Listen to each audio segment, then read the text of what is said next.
What is up, guys? We are back with Mel. We've been away for a while, had a bit of a hiatus, and we were talking to Mel, and Mel made a really good video to some of the members in the last few days, and we wanted to share that information with all you guys as well, so you get to benefit too. Hey, Mel, what's up? Hey, what's going on, brother? Good to see you. Yeah, I miss you, man. It's been a while. And for all of you guys listening out there, hope you're doing well. And we're going to give you our best today, as usual. Absolutely, absolutely. So yeah, that concept that we were going over just before about what it actually means for people to get their goal and get the result. Yeah, it's actually I did a two-part series. The week before, I did a video on why your goals are not as important as the actual actions you do, right? The habits that you do.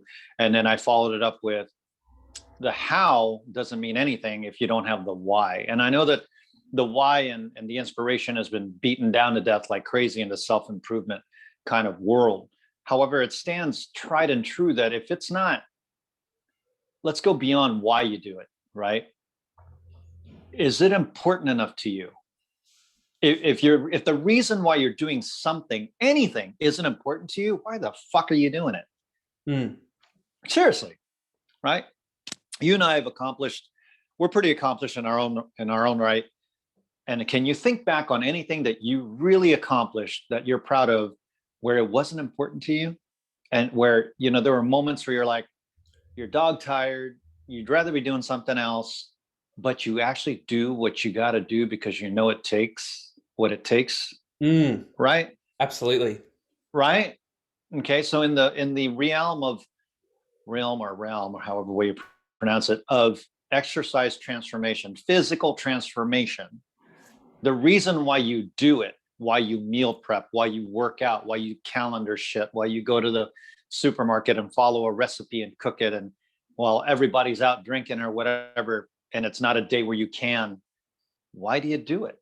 If that's not strong enough, then you'll never reach the destination.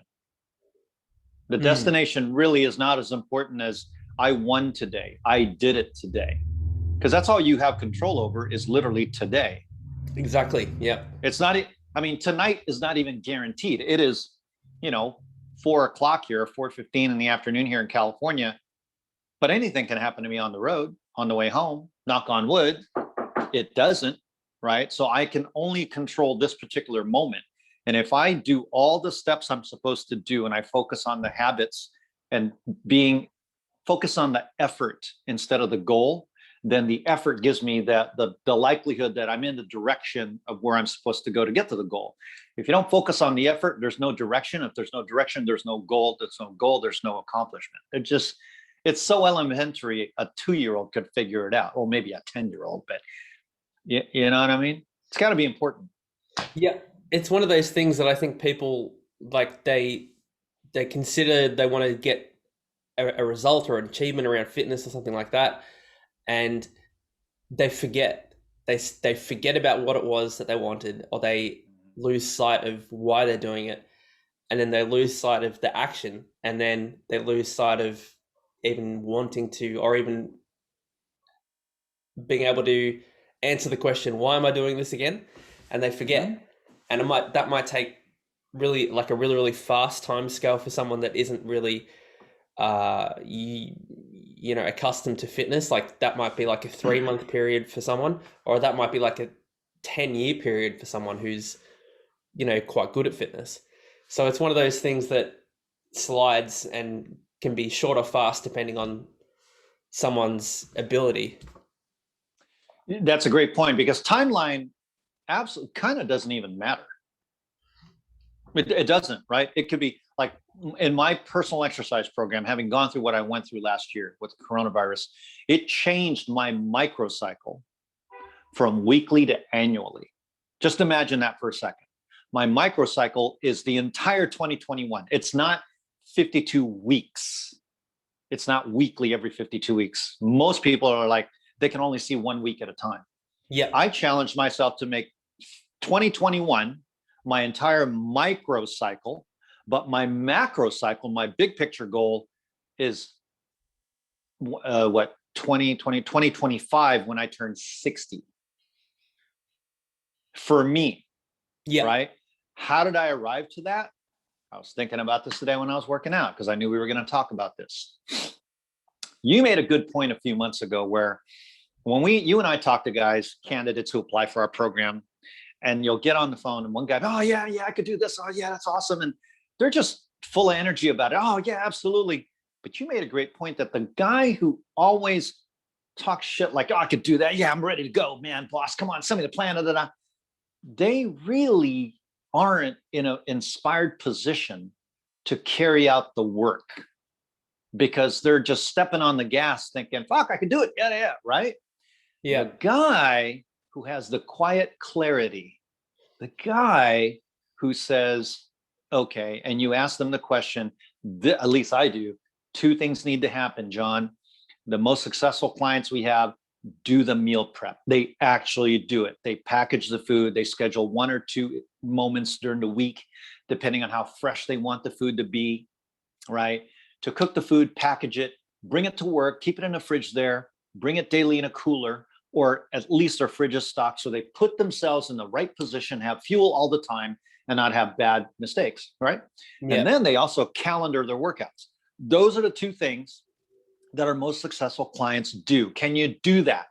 And the best clients I have right now take a moment and they go, yes, I can do that. They don't go, fuck yeah, man, let's do it now. That sounds great. Yeah, Right? exactly. Yeah. Okay. Exactly. So yeah. how do you arrive to that quiet clarity? It's this. You really peel back the layers of, I want to get in great shape. Okay. As a coach, if you were to say that to me, Ken, Mel, I just want to get in great shape. I want to feel better. Okay. I don't know what that means. Yeah. Help me a little bit. What does that mean? It means different to everyone. Okay. Well, fuck, man, my gut's hanging out. Okay, good. That's a good start, right? What happens when your gut's hanging out? Well, so-and-so. Okay. What happens if you don't change it? Then so-and-so. And you peel back the layers and then you get to the moment of quiet clarity, which is, I don't feel attractive to women. Boom. Or, God, I want to like be able to tie my shoes without sitting up and gasping for air. It's something that is so important to them that they wish they did not feel anymore or could feel. Right? That's it right there. And there are many layers to it. And in the video that I made that you were talking about, I had 3 reasons. One was immediate, or one was kind of in the immediate timeline. The other was instant gratification. And then the other one was long-term, right? Okay. The long-term was I wanted to be the best agile, athletic grandpa I could be to my kids, to my grandkids. That's on the horizon over the next 10 years, which is also why my microcycle is annual now, right? Then the immediate gratification is if I eat shit constantly, I feel sluggish when I wake up in the morning. I don't like that feeling. I don't like that feeling of feeling sluggish. And when I wear my clothes, especially jeans, right? It feels like shit if your gut's hanging out and your abs feel polluted, right? Okay. Yeah. And those were, I think I forget the third reason, but those are so quietly clear to me that no matter how I'm fucking feeling, I'll eat. I just came back from the gym. I had a can of salmon and I wolfed down a whole avocado. Yeah. Right. And here I am with you now, and I'm completely fueled. And when I get home later, I'll have some chicken breast and some sweet potatoes. And my dessert's going to be this yogurt, probiotic yogurt that has strawberries in it. Beautiful. I've eaten like a king today. Are you kidding me? Yeah. And my energy level from the moment I wake up to the moment I go to bed at night is the same. Yeah. It's the same. I don't get high. I don't get low. It's awesome. If my nutrition is not on point, well, right now I'm at eating 90-10, 90% clean, 10% fun food. So out of 6 meals a day, 7 days a week, the 42 meals, I get 3 or 4 of them that are fun. But it doesn't mean I'm eating a gallon of ice cream. It just means I'm eating something fun, but it's moderate. But because I'm eating so clean frequently, my metabolism is burning, but I can't eat a lot of junky food because my digestive system won't allow it. Yes. Of right? course. So if I was eating 70-30, holy shit, 30% of 42 meals, that's 12 meals a week. That's 2 a day. Oh my God, I'd be like this. My digestive system would be shot. My sleep would be shit. I'd wake up like, oh, fuck, man. By Friday, I'd be done. Yeah. Yeah. Right. Yep. So no Yep. matter how tired I am, I hang on to those quiet, clear reasons as to why I'm doing this, because I want to feel a certain way and I want to be a certain way. Right. So there you go. Absolutely. Yeah, and I do think that people think that they need to be uh like have an almost out of body experience to achieve Mm-hmm. stuff. But if like, especially listening, like think about things that have happened in the past that at one point you thought were impossible to achieve or acquire or obtain, or some sort of a goal that you had for your family, career, your health, business, relationship, whatever it is. Think about the time when you didn't have it, and then the Mm, time when you acquired it, and then think about the person that acquired it, who is you, the person who didn't have it, who is also you. Are they different people in their mindset and their state of reference and how they attack things? mm, Absolutely they are. But are they different people?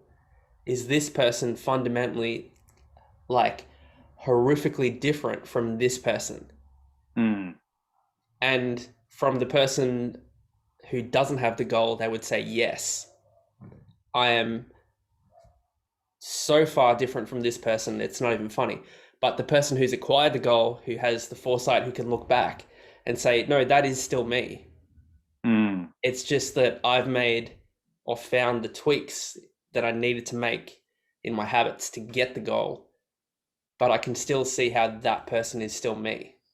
And the difference is because I think there's a big kind of thing in personal development where they feel like this is you, you're a piece of shit, and this is who you want to be, and the person yeah. who you want to be is a billion times different. In fact, you might as well just pour bleach on your head and light a match on your face, because Just give up. Yeah. just kill yourself, because this is who you want to be and that's the only way to do it.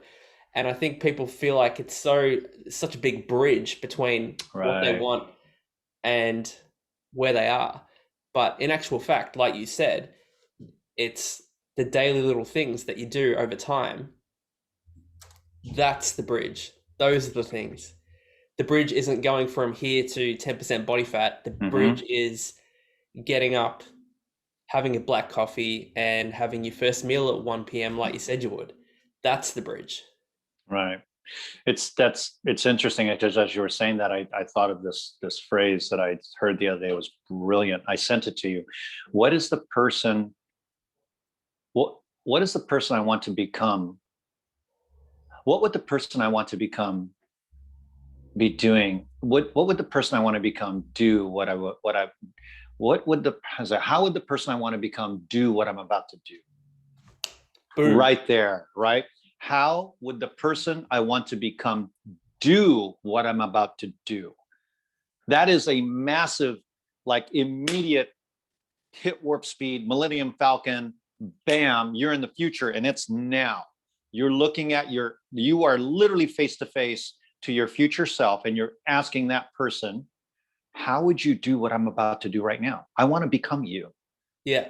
And the difference between the two of you is maybe 20 pounds, maybe, more intelligent, maybe, I don't know, whatever. Right. But you're asking your future self, how would you do what I'm about to do? Or would you not? What an incredible way to, what an incredible mental and emotional compass to guide you to where Yep. you're going. Right. Unbelievably. And to that point, your physical health and fitness, although there's so much more to you than your home than your physical health and fitness, it is still the greatest single investment you can make in yourself every day. It's not money, it's not a job, it's not a fucking Lamborghini, it's not nothing. Your ability to invest in your physical health and fitness has everything to do with how you're going to think and feel about yourself, which lends to how you handle everything else in your life. Absolutely. Right? You know?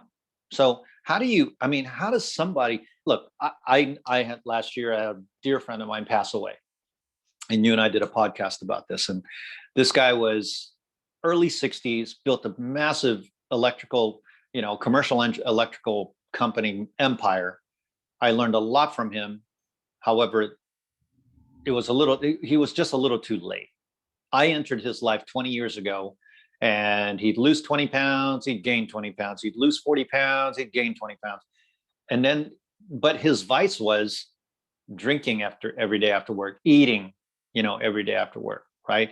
His investment in his health was a little too late. He ended up getting quadruple bypass, and he ended up getting cancer at the end, pancreatic cancer, right? Yeah. Yeah. So you, no matter where you are, meet your fitness where it is right now, and ask yourself, how would the person I want to become do what I'm about to do today? How would they do it? How would they wake up every day? How would they attack this nutrition? How would they overcome excuses that I make to myself?